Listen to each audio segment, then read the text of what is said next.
Comigo já Isadora Teixeira, colunista do Portal Metrópolis. Oi, Isa, muito bom dia. Obrigada pela participação. Bom dia, Neila. Obrigada a você. Olha, a gente vai mostrar aqui para vocês trechos dessas conversas entre o Paulo Henrique Costa, entre o Daniel Monteiro e o Daniel Worcaro. Já temos aqui no telão trechos, inclusive decisão que teve a quebra de sigilo, né, Isa? Então agora a gente consegue ter acesso a todas essas conversas que foram separadas aqui nos trechos da decisão do ministro André Mendonça. Exatamente. E aqui, né, ele diz que em dado momento da negociação, Daniel Worcaro indaga se Paulo Henrique ainda teria interesse no deal, ou seja, no acordo, e ressalta a trajetória de parceria entre ambos. Afirma, inclusive, que teria um negócio de continuidade e centenas de ajustes ao longo da trajetória. Nessa hora, Paulo Henrique responde: "Estou com você, continuo no deal mode. Estou virando noite e tentando resolver." Ele diz que continua no modo de acordo, continua ali no acordo que eles tinham. E aí o acervo dos autos revela fortes indícios de que o presidente da estatal, aqui do Distrito Federal, o investigado Paulo Henrique, atuava como um verdadeiro mandatário de Daniel Worcaro no âmbito do BRB. E aí, Isa, eu queria que você pudesse destacar também para a gente trechos dessa conversa, inclusive da negociação de apartamentos milionários. Neila, eu acho que o que é importante a gente explicar para quem está nos assistindo agora é a respeito do que dizem essas mensagens. As mensagens reveladas pela Polícia Federal, enviadas para o Supremo e que basearam a prisão do ex-presidente do BRB, o Paulo Henrique, mostram uma relação de muita proximidade entre Paulo Henrique Costa e Daniel Worcaro. Naquela altura, quando essas conversas foram travadas, os dois, então gestores do Master e do BRB, estavam ali à frente das negociações para a compra de carteiras de crédito pelo BRB e além também da aquisição do próprio Master pelo Banco de Brasília. A Polícia Federal aponta que as carteiras de crédito que foram vendidas do Master para o BRB, na verdade, eram falsas, não existiam, pelo menos boa parte delas. Dos 30 bilhões que foram movimentados entre o BRB e o Master, pelo menos 12 bilhões e 200 milhões de reais foram pagos por carteiras de crédito que não existiam, segundo a Polícia Federal. E a PF e a Procuradoria-Geral da República apontam nessa investigação algo muito importante, que era a pressa para se comprar e liquidar as carteiras, e isso é provado, segundo a Polícia Federal, por essa negociação, essas conversas entre o Paulo Henrique e um outro alto gestor ali do BRB, o Dario. E havia essa pressa e a alta administração do BRB também ignorava os pareceres das áreas técnicas e aprovava a aquisição dessas carteiras de forma assodada, de forma apressada e ignorando totalmente essa orientação da área técnica que apontava diversos problemas. A gente já mostrou aqui no Metrópolis alguns trechos importantes dessas decisões, dessa decisão de hoje, que cita parte dessa investigação da Polícia Federal, que eu acho que é importante a gente destacar aqui para os nossos ouvintes. Tem um trecho em que o ministro relator, André Mendonça, que foi quem autorizou essa operação de hoje, a quarta fase da Compliance Zero, ele diz que houve uma atuação reiterada dos gestores do BRB para continuar o negócio espúrio no Banco de Brasília e que, em tese, não se cuida de erro isolado em relação à aquisição dessas carteiras de crédito, mas de uma atuação funcional reiterada voltada à preservação desse negócio espúrio no Banco de Brasília. E aí o que as mensagens entre Paulo Henrique e Worcaro revelam agora, e que basearam essa prisão do ex-presidente do BRB, é que havia um interesse particular, ou seja, pagamento de vantagem indevida. Enquanto o Paulo Henrique era o presidente do BRB e o BRB injetava bilhões de reais no Master, o Paulo Henrique negociava com o Daniel Worcaro o pagamento de vantagem indevida, que é a famosa propina, por meio de imóveis de luxo. Eram 6 imóveis negociados em São Paulo, em Brasília. A gente até pegou as imagens desses imóveis. São imóveis de altíssimo padrão. Segundo as investigações da Polícia Federal, os imóveis somavam 146 milhões e 500 mil reais. Desse valor, foram pagos 74 milhões. A PF conseguiu rastrear efetivamente pago esse valor de 74 milhões. Ou seja, teria sido quitado somente parte dessa propina, segundo a Polícia Federal. Porque, isso é muito importante, e as mensagens revelam isso, Daniel Vorcaro teria ficado sabendo que já havia investigação em curso sobre, especificamente, pagamento dessa propina, e ele mandou o Daniel Monteiro, outro preso hoje, que era o advogado apontado como responsável por fazer essa operação aí, de pagamento da vantagem indevida. O Daniel Vorcaro falou para o Daniel Monteiro, o advogado, paralisar. Suspende tudo, porque, segundo a Polícia Federal, o Daniel Vorcaro já estava sabendo que isso era alvo de investigação. E ele ficou sabendo de uma forma ilícita, como naquela outra fase da Operação Compliance Zero, mostrou que o Vorcaro teve acesso às informações de forma ilícita, as informações sobre as investigações sigilosas da Polícia Federal, né? Da Polícia Federal e do Ministério Público Federal também. Bom, aqui nas trocas de mensagens, o Daniel Monteiro se apresenta como profissional que vai viabilizar a operação jurídica e de ocultação patrimonial referente aos imóveis de interesse de Paulo Henrique. Daí, Daniel Monteiro diz o seguinte: o Paulo me procurou para dar andamento em estruturas de compra de imóveis para ele. Disse que você pediu para ele falar comigo a respeito. Devo dar andamento? Então, a conversa entre Daniel Monteiro e Daniel Vorcaro.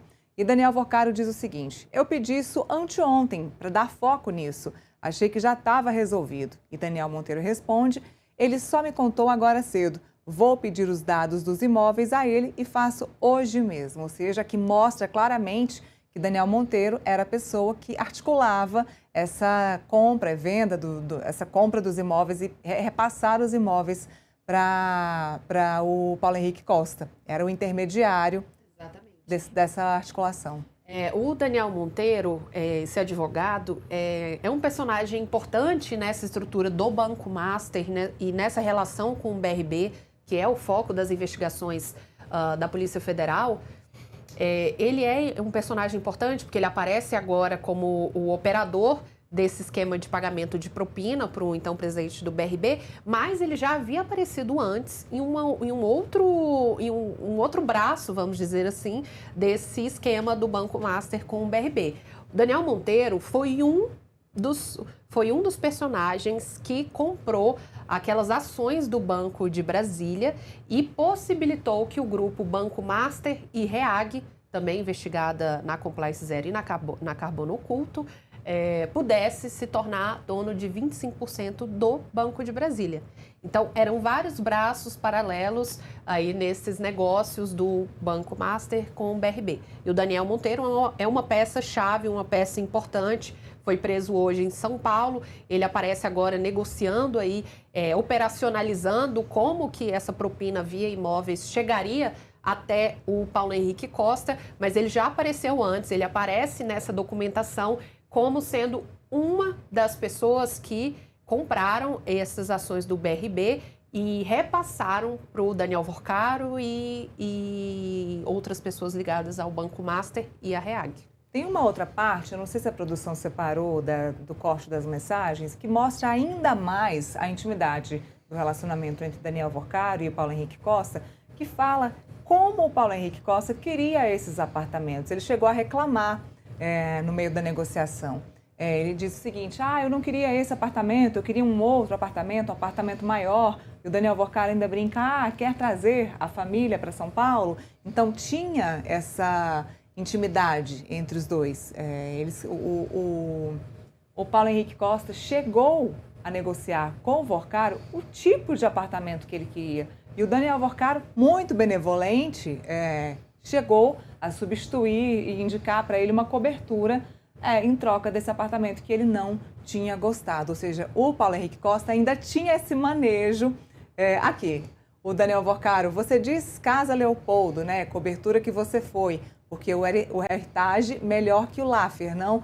Aí o Paulo Henrique: esse era enorme, a Cris nos levou na Casa Laffer, um apartamento tipo, sim, bem melhor. E o Vorcaro diz: e vamos ter o delas novos de agora. Em outra troca de mensagens, o Paulo Henrique cobra de Daniel Alvorcaro o avanço em relação aos imóveis que seriam transferidos por intermédio de pessoas jurídicas. Paulo Henrique diz: amigo pessoal, esperando o seu acordo sobre os imóveis de São Paulo. Pode ajudar? E Alvorcaro responde: do meu lado, dei carta branca. Onde está travado? Pode me falar? Isa, não tem dúvida de que havia aí uma relação muito próxima entre os dois. Exatamente. Tem um outro trecho desses diálogos aí citados pela Polícia Federal para provar essa negociação dessa vantagem devida, em que o Paulo Henrique diz que esteve em outro nessa manhã, ou seja, em outro imóvel, mas a esposa dele ainda está meio cismada. E seria ótimo olhar outro para construir uma referência. E Daniel Alvorcaro questiona ele, por quê? O então presidente do BRB responde: hoje estava com a região toda fechada, seria bom dar o parâmetro. E Daniel fala em seguida: ah tá, esse outro é uma cobertura, já pensando em trazer a família. E Paulo Henrique fala: eu venho na frente mesmo e elas vêm depois. Boa. E aí Alvorcaro diz que vale a pena ver. Paulo Henrique pergunta qual que era o empreendimento e Daniel Alvorcaro emenda outro assunto. Na mesma conversa, ele volta a falar sobre os negócios do BRB com o Banco Master. Ele diz: outra coisa, quando tiver um tempinho aí, final de semana, veja se conseguimos falar. Esta semana estou com um gargalo de 300, ele coloca o que a gente considera que seja 300 milhões. Na quarta, queria bolar contigo o que acha que poderíamos conseguir fazer. Paulo Henrique falou: meu foco é nisso nessa semana. Já monto uma estrutura na segunda com a equipe. O que ainda temos de carteira varejo, ou seja, algumas das carteiras negociadas.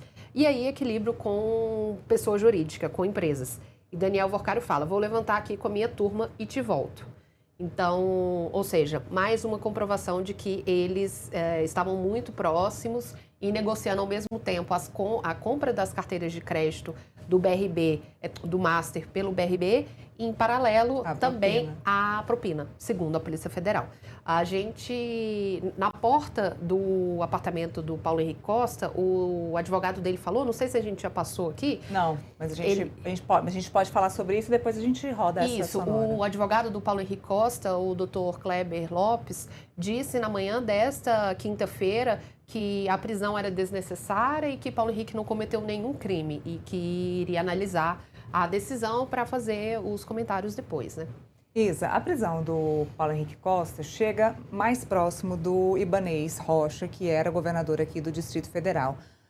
O Ibanez ou a Celina Leão, que agora é a atual governadora do Distrito Federal, já se manifestaram sobre esse assunto? Em que pé que está essa situação para os dois? Então, a Celina Leão, que assumiu recentemente, dia 30 de março, né?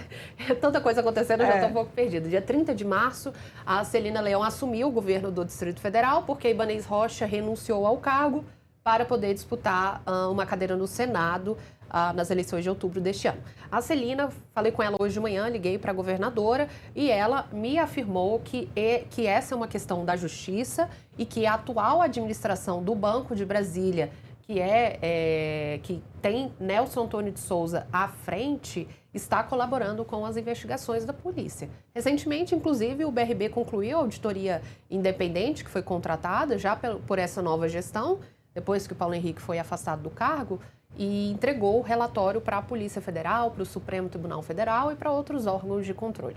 Já Ibanez Rocha ainda não se manifestou. Ainda não se manifestou sobre o assunto. O governador é citado em um desses diálogos. Se a gente puder passar aqui, é o primeiro diálogo citado nessa decisão do ministro André Mendonça. Temos, produção, esse diálogo que cita o governador Ibanez? No qual o Paulo Henrique chama Alvorcaro de amigo, escreve um texto longo, diz que está pensando em lançar a operação, sem especificar qual seria, a gente imagina que é a operação de compra do Master, mas não é possível dizer nesse momento, porque a gente não tem a data. Mas ele diz a Alvorcaro que deve lançar a operação na segunda-feira e que o governador, sem dizer Ibanez, mas a gente infere que trata-se do Ibanez, porque era o governador à época, e que o governador pediu a ele um relatório para que pudesse basear a argumentação dele, porque o grupo receberia críticas diante dessa operação. Nessa decisão de hoje, em que o André Mendonça autorizou a prisão de Paulo Henrique, essa é a única citação ao governador. Bom, agora cabe a nós aguardar, né? O Paulo Henrique foi para a Superintendência da Polícia Federal, depois segue para Papuda, prisão preventiva, viu, pessoal? Não é temporária, é prisão preventiva, ou seja, vai ficar um tempo preso. Desculpa, Neila, te Claro. interromper, porque enquanto a gente está falando, eu acabei de receber aqui uma nota dos advogados do Ibanez, falando sobre esse diálogo que eu acabei de relatar aqui. Ótimo. A nota diz o seguinte: a defesa do ex-governador Ibanez Rocha esclarece que o diálogo travado entre Daniel Worcaro e o então presidente do BRB apenas corrobora de forma inequívoca o que foi apontado desde o início pela presente defesa. O ex-governador não acompanhava, não pressionou e tampouco teve qualquer ingerência em operações realizadas pelas referidas instituições financeiras, tendo assegurado plena autonomia decisória à área técnica do BRB. Caso houvesse participação direta ou acompanhamento próximo por parte do então chefe do Poder Executivo nas referidas operações, seria manifestamente desnecessária a solicitação de elaboração de nota técnica destinada ao esclarecimento dos fatos para conhecimento do próprio governador.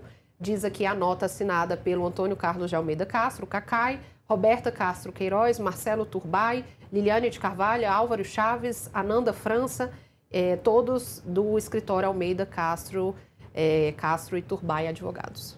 Muito bem, então agora a gente já tem o posicionamento tanto do ex-governador Ibanez quanto da governadora Celina Leão e a gente continua acompanhando o caso. Já agradeço a Isadora. Isa, muito obrigada. Obrigada a você.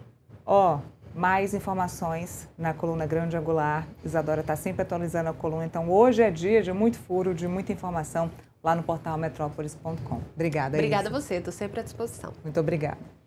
Bom,